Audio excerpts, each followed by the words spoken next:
ฮัลโหลสวัสดีกับมาเจอกันอีกแล้วนะฮะกับโบล็อกที่เท่าไหร่กับบงนะฮะเพราะตอนนี้มันก็เป็นเรื่องปกติแล้วก็เป็น tradition โดยการที่อัดคลิปได้หลายบทตัดคลิปแล้วก็ดงคลิปแล้วก็บอกว่าคลิปตัวเองอยู่บล็อกที่เท่าไหร่เนาะก็อยากให้ทุกคนแบบ get used to it นะฮะวันนี้ก็พิเศษน้อยหนึ่งนะฮะเพราะว่ากับได้พาไปเลาะลิ้นกินรีวิวอาหารอยู่แล้วแต่ว่าบล็อกนี้บล็อกซีรีส์พามาญี่ปุ่นนะฮะ มาญี่ปุ่นจ้าอย่างกสิไม่มีเรื่องมาแถลงไขก็คือว่าซื้อโวกซื้อซองนี้สิเปลี่ยนซื้อแล้วจะบ่ซื้อแบบโลกับน้องแรดแล้วจะเปลี่ยนเป็นไวโนสตอรี่นะฮะก็ไม่ต้องแปลกใจว่าเป็นอย่างคลิปที่ผ่านมาคือขึ้นว่าเป็นโลกับน้องแรดแล้วก็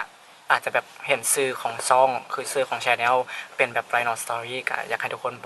อยากบอกทุกคนว่าเปลี่ยนซื้อซองใหม่แล้วนะฮะแล้วก็อยากให้ทุกคนติดตามไปกด subscribe ซองหน่อยเถอะเพราะว่าก็จะมีแบบหลายๆทีวีโปรแกรมลงมานะฮะก็ตอนนี้กำลังคอร์ปอเรทกับมูอยู่ว่าประสบการณ์เลยป่ะขึ้นยนต์แมนมือนี้วันที่18แหละขึ้นยนต์แม่นตอน5 โมงเช้าซึ่งแบบเฮาก็ต้องได้แบบไปเตรียมตัวเตรียมพร้อมตั้งแต่เมื่อวานวันที่17กะเฮียนเลิกประมาณ4 โมงเช้ากับห้องเมียนเครื่องเมียนของอย่างแล้วกะขี่รถออกมาตั้งแต่ตอนนั้นเลยกะ ซัมซาทาแบบฮอด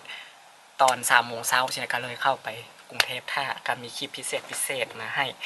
เบิ่งนะจ๊ะซึ่งผู้ใดได้เบิ่งแบบซีรีส์ I Hate You I Love You เนาะก็จะเห็นว่าแบบปันที่ว่าไปซื้อผู้สายนะซื้อบักสกายนะก็มีคลิปมาให้เบิ่งท้ายคลิปนะฮะเป็นแบบอยากรู้แบบประสบการณ์แบบความจริงเรียลิตี้นะมันเป็นอะไรกันถ้าเบิ่งท้ายคลิปนะจ๊ะก็อยากมา แชร์ประสบการณ์การเฮ็ดวีซ่าแบบเอกสารอย่างต่างๆและที่สำคัญคืออยาก encourage ทุกคนมาเรียนญี่ปุ่นเพราะว่าสำหรับนักเรียนเด้อเพราะว่าเป็นนักเรียนนะถ้าอยู่มีแบบ student certification อยู่กะจะบ่ได้เสียค่าธรรมเนียมในการเฮ็ดวีซ่านะฮะซึ่งแบบประเทศที่ไปก่อนหน้านี้ก็เสีย$45ก็รู้สึกว่าบ่ค่อยโอเคปานใดถ้าเทียบแบบ comparing กับการมาญี่ปุ่นในการเฮ็ดวีซ่าซึ่งวีซ่าบ่ได้เสียเงินจากกีบเลยส่วน document กะ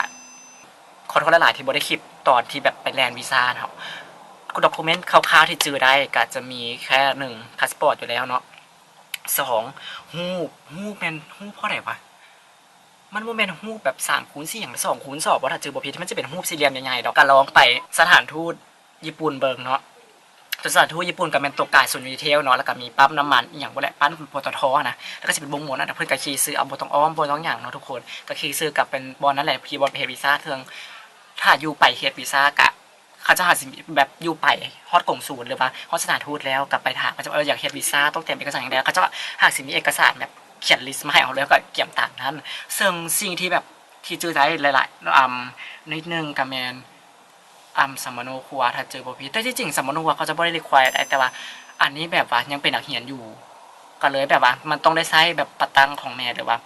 bank statement ของ parents สินะก็เลยต้องได้มีสัมมโนครัวเพื่อไปยักยืนว่าตัวเองเป็นลูกกับแม่สิกะตอนมัน bank statement ตัวบ่ทำแล้วกันตัว6 เดือนหลังแล้วก็ใบยักยืนที่อยู่บ่แล้วก็พวกแผนพวกอย่างต่างๆซึ่งพวกแผนพวกอย่างเขาจะก็มีแบบตารางเจียอย่างมาให้แล้วคือแบบเรียบร้อยเตรียมพร้อมที่สุดสภาพบ้านเมืองของกระเจ้าหลังจากแบบมาลงเครื่องแบบเราประสบการณ์เลยเนาะเพราะว่าบ่ได้ถ่ายคลิปให้สอนที่หลายๆการมีแต่แบบมาคลิปมาเล่าอย่างให้ฟังซื่อๆแล้วก็ว่าแบบเกี่ยวนู่นนี่นั่นแหละขอโทษหลายๆแต่ว่ามื้ออื่นสิพาไปเล่นนะฮะคลิปที่2ติดตามกันเด้อกะสนามบินกับลงสนามบินนี่หยังกะโอเคแบบเขาเจ้าเฮ็ดเวียกแบบเอฟเฟคทีฟมากแล้วก็รู้สึกแบบมีผู้เฒ่ามีเห็นแบบผู้สูงอายุเขาเจ้าก็ยังเฮ็ดเวียกอยู่นะซึ่งเป็นเรื่องที่ดีนะแล้วเขาเจ้าก็เฮ็ดเวียกฮู้หน้าที่ตัวเองแล้วแบบเฮ็ดเวียกเร็วมากบ่มีการแบบสิมาแบบยืดท่าอย่างโดดแฮงนะกะอันนี้เป็นสิ่งที่แบบมาร์คแฮงซิสเต็มก็จะคือดีที่สุดของญี่ปุ่นออกมาปุ๊บเนาะกะอันนี้เป็นลงอยู่สนามบินนาริตะหรือว่านิกาตะอย่างใดก็จือบ่ได้ดอกนาริตะบ่กะมันอาจจะแบบมันอยู่เมืองชิบะจังหวัดชิบะบ่ถ้าเป็นภาษาไทยเนาะมันนำมูบ่อยู่ชิบะมันก็ต้องห่างจากโตเกียวก็ต้องได้ขี่รถเข้าไปซึ่งอันนี้ก็ขี่รถบัสมันเสีย 2,000 ก็โอเคได้เสีย 2,000 เพราะว่าเสีย 2,000 เยนแล้วก็กระเป๋าอย่างกะเขาจะก็เก็บไว้ให้ถ้าเอาขี่รถไฟฟ้าเข้าไปในเมืองคือกันเห็นบูบอกว่า 2,000 เยนคือกันซึ่งอันนั้นเฮาแบบบ่ได้เฮาก็ต้องได้ลากกระเป๋าเฮานะมันบ่เป็นการดีแน่นอนค่ะสิ่งที่แนะนำก็คือไปติดตัวเอารถเอาซะอันนี้ก็ขี่รถเข้ามาในเมืองซึ่งตามทางก็จะบอกตรงๆเลยว่าแบบมันก็ยังแบบมีต้นไม้ป่าหญ้าหลายเมืองมันคล้ายๆกับบอนที่บอนในเหียนเลยแบบต้นไม้อย่างหลายก็มีความเป็นธรรมชาติแล้วก็ along the way to the city to the โตเกียวค่ะนะก็ขี่มากะฮอดเข้าตัวเมืองกะโอเคระดับหนึ่งแต่กะรู้สึกว่ามี feeling คล้ายๆกับแบบว่ากับอยู่กรุงเทพตอนนี้กะเวลานั่นนะเนาะเวลาจากโมงวะเนี่ยเวลา 10:45 แล้วนะฮะแฟมิลี่มาพออยู่ใกล้โรงแรมกะไปซื้อเครื่องมานิดนึงอันนี้หนึ่งอันนี้เลยชาไข่มุกเดี๋ยวชิลองซิมละสิรีวิวให้เบิกนะฮะอันที่สองก็คือคัพนูโดลซีฟู้ดนะฮะตัวนี้เป็นบิ๊กคัพอันนี้แม่นเห็นยูทูบเบอร์คนอื่นกินสินะก็เลยว่าซื้อมาซิมนะฮะเป็นแล้วได้ก็ซิมมารีวิวอีกแค่หนึ่งนะฮะ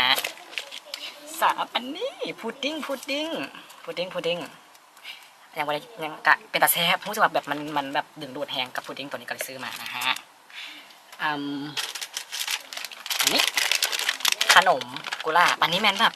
เห็นตอนแรกที่ยังบ่ได้มาแบบมาญี่ปุ่นนะก็เห็นเขาเจ้าขายออนไลน์เขาเจ้ากินแล้วมันหอมใช่ไหมก็เลยว่าสิลองมาเบิ่งว่ามันสิโอเคมันสิถูกตามที่เขาจะเอาบอกนะฮะ3กับมาร์ชเมลโล่ของโปรดอันนี้4กันแล้วกะนี่มันเครื่องที่ซื้อมาสิกินตอน 10:45 นะฮะขั้นบนตัวนี้ก็จะไปใส่เนาะเดี๋ยวเรื่องรีวิวก็สิมารีวิวตามหลังนะฮะแต่สิมาบอกว่าแนวโอเคเนี่ยโอเคนะฮะตอนนี้กะขอตัวไปกินข้าวแล้วก็ไปกินอาหารน้ำมูกนะเพราะมูกระทะอยู่นะฮะมื้อกับเป็นอะไรกะที่ตามกันต่อนะจ๊ะบายบาย Words of today. เท่าไหร่ครับทำอะไรได้บ้างอ่ะลุกอีกแล้ว ไม่รับเลยครับ ไม่รับครับ